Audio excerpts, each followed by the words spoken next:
The wings are a bit pale.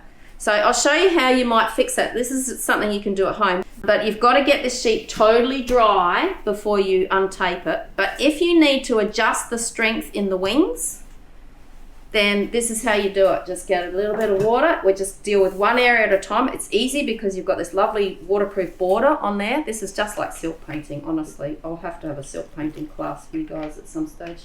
Let's say I'm looking at this one, I'm going, well, this wing, there's turquoise behind it, but I'm not seeing turquoise through the wing. That doesn't make sense.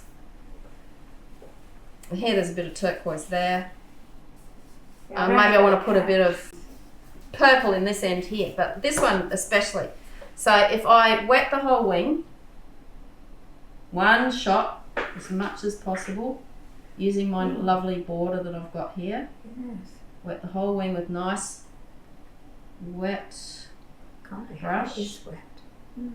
Nice and shiny. Nice and shiny, wet evenly all over. Then I take my turquoise, really pale version of it, and just thump it in there. And it looks a lot more like you're looking through the background there. But I'll go a smidge stronger, because remember it's going to dry so much paler you won't even see it if I leave it that pale. Right. So I just go a smidge stronger, make sure I haven't got any yogurt paint in my brush. Looks like I might have. Just soften that out a bit.